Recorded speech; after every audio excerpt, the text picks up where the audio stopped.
मैं वीरेंद्र गुप्ता आज इस वीडियो में सर आइजैक न्यूटन का जीवन परिचय बताने जा रहा हूँ। इनका जन्म 25 दिसंबर 1642 को इंग्लैंड में हुआ था तथा इनकी मृत्यु 20 मार्च 1727 को लंदन में हुई थी।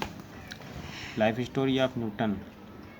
न्यूटन का जन्म 25 दिसंबर 1642 को इंग्लैंड के छोटे से गांव के एक गरीब परिवार में हुआ था। न्यूटन के जन्म के 3 माह पहले ही इनके पिता का देहांत हो गया था। इनका जन्म समय से पहले होने के कारण ये काफ़ी दुर्बल थे। इनके जन्म के 3 साल बाद इनकी मां ने दूसरी शादी कर ली थी। सौतेले पिता को कमज़ोर न्यूटन अच्छा नहीं लगा, इसलिए उन्हें उनके दादा दादी के पास भेज दिया गया और उनकी मां न्यूटन के सौतेले पिता के साथ रहने लगी। ये इतने कमज़ोर थे कि स्कूल में बच्चे इन्हें परेशान करते थे, इसलिए न्यूटन उनसे झगड़ा करते रहते थे। झगड़ा करने की वजह से न्यूटन को स्कूल से निकाल दिया गया था। उसी समय उनके सौतेले पिता की मृत्यु हो गई थी। न्यूटन को अब फिर से अपनी मां के पास रहने का मौका मिल गया था। उनकी मां चाहती थी कि न्यूटन अब खेती करे तथा घर संभाले, लेकिन न्यूटन का मन खेती में नहीं लगता था।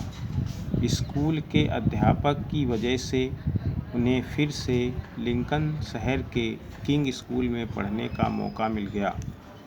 न्यूटन पढ़ने में ज़्यादा प्रतिभाशाली नहीं थे, लेकिन चित्रकला व मशीनरियों में विशेष रुचि थी।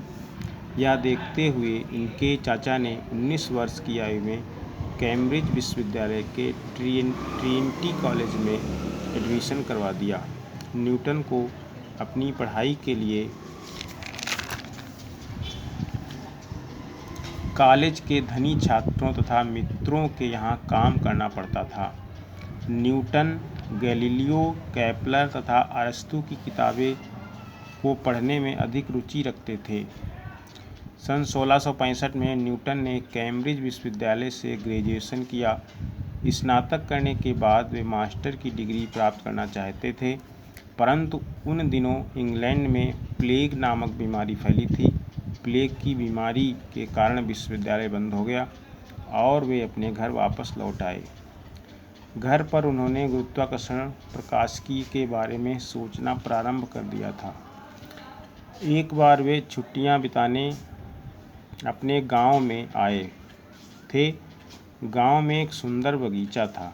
वे वहां एक सेब के पेड़ के नीचे बैठे कुछ सोच रहे थे। तभी वहां अचानक एक सेब नीचे गिरा।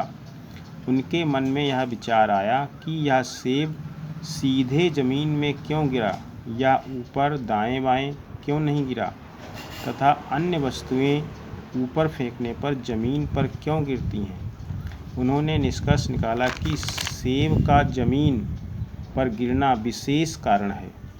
निश्चित रूप से कोई बल उसे भूमि की ओर खींच रहा है। इसी आधार पर न्यूटन ने विश्वव्यापी गुरुत्वाकर्षण सिद्धांत की खोज की थी। इस नियम के अनुसार दो पिंडों के बीच लगने वाला बल उन पिंडों के द्रव्यमानों के गुणनफल के अनुक्रमानुपाती तथा उनके बीच की दूरी के वर्ग के व्युत्क्रमानुपाती होता है। सन 1666 में आधुनिक कैलकुलस पर 3 शोध पत्र प्रकाशित किए और वे शोध पत्र इतने छा गए कि वे यूरोप के महान गणितज्ञ बने। सन 1668 में अलग प्रकार की दूरबीन बनाई। इस दूरबीन की प्रसिद्धि के कारण न्यूटन का नाम और चमक गया। यह दूरबीन 6 इंच लंबी तथा 1 इंच व्यास वाली थी, जो पिछली दूरबीन की तुलना में 30 गुना बेहतर थी।